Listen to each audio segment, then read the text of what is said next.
Hi, my friends. Welcome back to Healing Together, a YouTube channel dedicated to telling the God stories that are going on around us every day.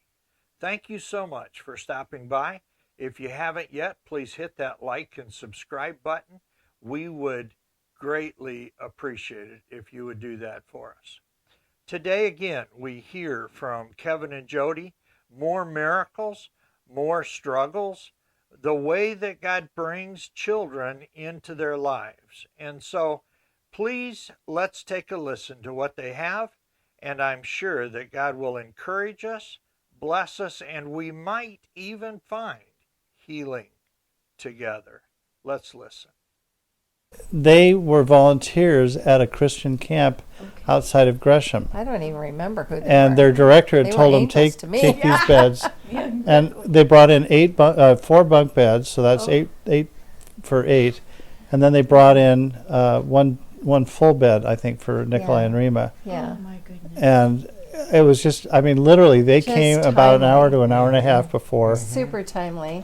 The neat thing is when they showed up that night, they come in, they each have one suitcase. Okay, think Whatever of they can leaving carry. your home, Yeah. and this is what you have: one suitcase, and they come into my kitchen, and they drop to their knees. Slava Boka. Oh, Slava Boka. Thank God. Praise God. We're praising God for being here. Yeah, and we got That's to help them pretty get powerful. settled. wow. Yeah, it's very wow. It was a very Yeah. wow time. We took them to the store. You know, Oh, they couldn't believe this. They thought Safeway. You know, just a regular. We had just had it redone, and so it was very modern. And I didn't take them to the warehouse store, but they're like looking at all of the food, and they're like, This is your show store, isn't it? right. Mm-hmm. They thought it was some kind of a show. Most of your stores aren't like this, right? Yes. Oh my. Right. This is your show store. They told about standing in line for bread and even getting up there and not even getting a loaf, Yeah. especially because they were ostracized because of their unwillingness to wear the red scarves and walk the walk, you know. And the thing is that we got to celebrate Easter together. Hmm. And part of the way cool Oh, part that was for such me was I fixed what we normally fix for Easter, and they fixed what they wanted to fix. I took them to the store and helped them to get all of their supplies, and they spent days making these beautiful cakes and pastries that you've never seen before. Oh, I and mean, they're you've just so. never Oh. seen. They are just huge. It's and almost like gorgeous eating and divinity, but it's even Oh. lighter than divinity. Oh It- my.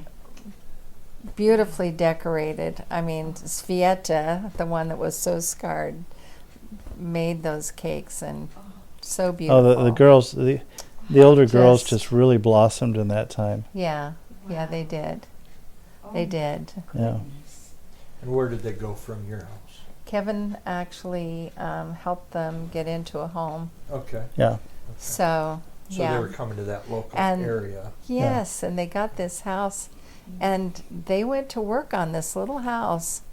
And what they do is they go in and they paint these beautiful paintings on the walls and all of this stuff, you know, that's from their land, from their culture. Oh, it's beautifully stenciled It's and everything. amazing.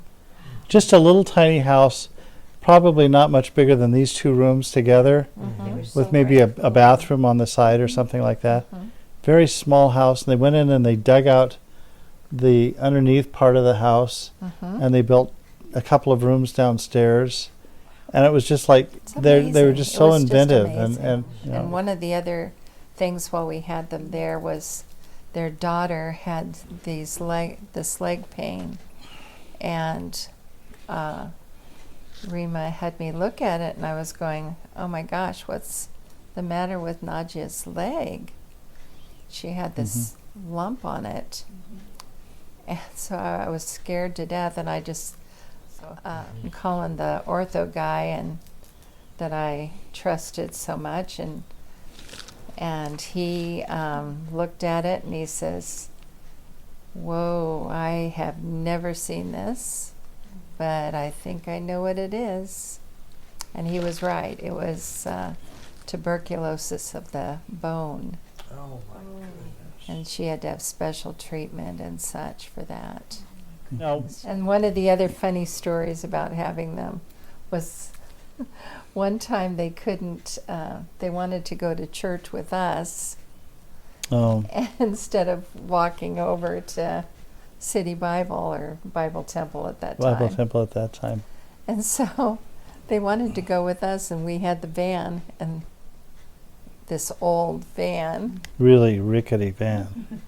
And so we're all in it. We're And you know how a car, when it gets overloaded, it kind of... squeezed in like a third world country, man. Yeah. I'm not kidding. Here we Open are. those doors and people, person after person after person after I'm person, going, they just "Kevin, keep coming. Go the back roads and go slow. Yeah. We were like the clowns, you know. Besides being such a delight to get to know a family from the Ukraine, besides all that, and that was truly wonderful, as Christians, just to fellowship with them. We didn't know each other's languages. And so in the beginning, we ended up getting our Bibles out, and to communicate back and forth, we would point to verses, and I would point to this verse, and then Nikolai would furiously look it up, and and then he'd point to his Bible, and I'd have to try and figure out, because Russian is very foreign to us, Right. and so there was that was always going on, but. About 2 or 3 days after they show up, it was very almost the same time, and this young man calls me. His name is Bruce Nemo, and Bruce and I had some wonderful times together. But Bruce had just returned from Russia, where he's been doing extensive studies. He wants to go to work as a translator for the CIA. And so he's been doing a great deal of study for several years about Russia and its languages and all of that. And he had just returned from Russia. Now again, this is before the fall of the Iron Curtain. And he had just returned from there, and I guess his application process or his training or something, he was supposed to report to the CIA that fall. And this all started like in March. And so he had like 4 or 5 or 6 months where he didn't have anything to really do. Yeah. Bruce was a young guy. He had just become a Christian like within the last year before. And so Bruce came and we sat down and we talked, and he said, I'd love to come and help you guys out. I said, well, I don't really have any money to pay you. He says, don't worry about that. He says, I'm fine. He said, I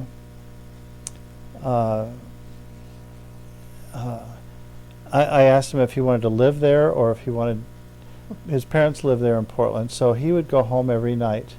But in the mornings he would show up bright and early to help out with any translation work. I think we were full. Huh? I said that, which is good because I think Yeah, we were we really full. didn't have any extra room.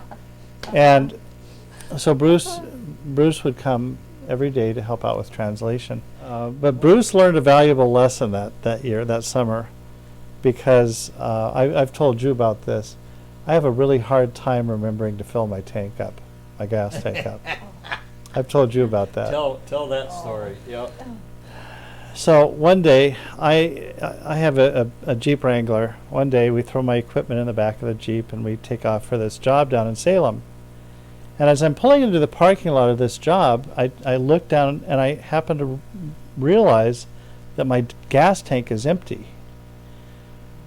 And so I turned to Bruce and I said, Bruce, remind me when we're done with this job, I've got to go get some gas before we get on the road. Okay, I can do that. So we go in and we do the job, come back out, I throw my equipment in the back of the Jeep, and I just get in the car, and he and I head for the freeway, and we're on the freeway almost instantly. And I get all the way to the top of the Terwilliger Curves, which is about 30 or 40 miles. My car runs out of gas. And so I have to coast down to the bottom of the hill because there's no place to stop on the side of the freeway. I basically pull it all the way over to the guardrail to try and stay out of traffic's way as much as I could. So it's a beautiful drive, but it is treacherous. It is treacherous even in the summertime. And wait till the winter comes. It's just one of those kind of stretches that you just. It's back and forth, back and forth, back and forth, and it's a very busy portion of the freeway. So anyhow, I coast all the way down, and I take the exit at the bottom of as just outside of downtown Portland. And I pull across the street, and I pull around the corner underneath the overpass. And Bruce turns to me and he says, "Now what are we going to do?" He says, "You're going to want me to go up, to hike back up to the top of the curves to get some gas, aren't you?" And I just said, "No, I think the first thing we need to do is pray." He said, "You knew you needed gas." And I of course, reminded him that he was supposed to remind me. Exactly. As well. But he said, "You really think that God is going to just miraculously give you gasoline because you forgot?"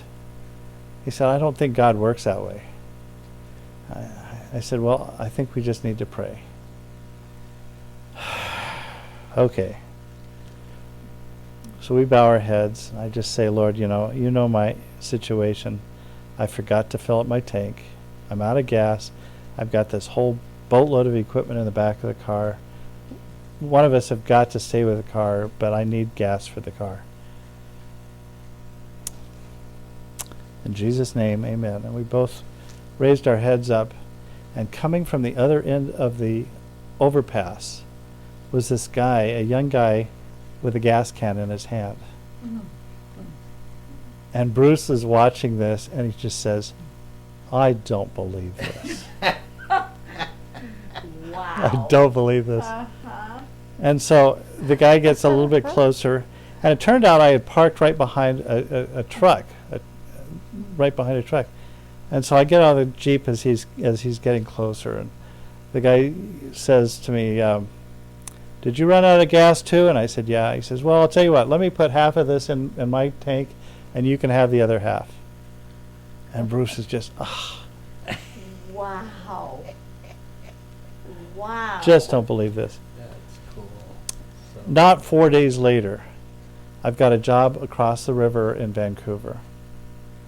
And Bruce goes with me on this job, and again, I had forgotten to fill up the tank. And we've gone and done the job, and we're now back on the, You need a bigger tank. Uh-huh. I don't know that would help. Well, anyhow, we're on our way back across, and the car just stalls on me, and there's no gas in the tank. So I pull it over onto the side, onto the shoulder, and Bruce looks at me and he says, "You've done it again, haven't you?" I said, "Yeah, I think so." He says, "Okay, I guess I can walk across the bridge and get you some gas." I said, "Well, let's just pray about it." He says, "Do you really think that God is going to save you from this? You knew better than this." I said, "Well, I think we just need to pray first." Now, I had tried to start the car up 2 or 3 times after we stalled, after we pulled it over to the side, and there was nothing there. And he was a little bit upset at me, and I just said, I don't think we can do anything else but pray. So we prayed, and I lifted my head up, and I turned the key, and it just fired right up. oh my goodness. Just immediately. And there was enough gas to get me the other 2 miles or 3 miles across the bridge and down to a gas station by the airport. Oh And my Bruce is goodness. just unbelievable. He just does not believe this at all. Wow. And Bruce got a as a young Christian, he got kind of an eyeful that Mhm. summer. Yeah, really, I'm sure. really. Yeah. Really. Taste for praying for what you need. Yeah. Yeah. And I think we've seen that throughout our lives over the Oh, years. absolutely. As we've needed money for different things, or as we've needed, one of the stories that we love to tell is of how we got to a point where we, when you have a big family, nobody invites you over for dinner. No. Right. You're basically on your own, and you might have families that would come and visit you, but even that's going to be a little bit sparse. Now our house was literally a mission station because we had a lot of people in and out of it all the time. Jody was mentioning Maggie from Trinidad and her two sons, Nikolai and Rima, and so on. We had one couple from our church there at New Song, Mary, who was had been diagnosed with terminal brain cancer. And I don't remember exactly why it was that they came. Did they have to move out of their house? I never did quite understand that, but I think they had to move out of their house. Yes, they're evidently their insurance or something. This was on her second round. Her first round, we had prayed for her, and the cancer had receded, and then she got it again, and we prayed for her, and we kept praying for Jody her. was the one that was really praying for her. And That was well, miraculous by itself. Our team of my Women. Bible study group, we all would pray for her. But the thing is that I think it had more to do with the fact that her insurance couldn't click over to hospice at that point. And anyway, what happened was we ended up giving up our bedroom so that we could allow her and her husband and daughter to come and live there, and for me to help take care of her as a nurse. Mary was David and Mary, they were both a Yeah. wonderful couple. They had a daughter that was Everybody. about the same age. At- Their daughter's name was Amy, and our daughter's Amy name and was Amy. Amy, Oh. and so the two Yeah, of they them were just good became friends. fast friends. Oh. Yeah. Their Amy was a little bit older than ours, but Mhm. yeah. Yeah, they were good friends. As a church, what do you do when you're confronted with a major crisis? Are you going to rise to the occasion, or are you going to just, well, we can't do that. You do the next thing. You do the next thing. Do the next right thing. Yeah. Uh-huh. Yeah. Yeah. Yeah, sometimes you don't need to even second guess some of the stuff. It's just kind of like put one foot in front of the other. Yeah. Yeah. I asked my mom one time after my grandmother died, I said, how do you cope? I asked her later when I was grown up. I said, how did you cope with that? And she says, well, you just go and do the next thing. Mhm. You go wash the dishes. Right. You know, you Right. do the next Yeah. thing. Well, that's where we're going to end it for today. That seemed like a good place to take a break, and we'll come back next time to hear more of what Kevin and Jody have for us and what God has done in their lives. It is quite a story. I'm sure that you believe that. I hope that you found some encouragement, and I hope that you can take a little bit of a smile along with you in life because you've listened to that. Don't forget to go to the descriptions box and look at the descriptions to the books and check one out. If you can, if you're able, go ahead and purchase one of those. We would appreciate you supporting Kevin and Jody in that. That would be really great. If you haven't, hit that like button today. If you have not yet subscribed, please do. We would appreciate your involvement in our channel. That really helps us out. Thank you so much for stopping by. I'm praying that you have a blessed day, and we'll give God the glory for all of that. God bless.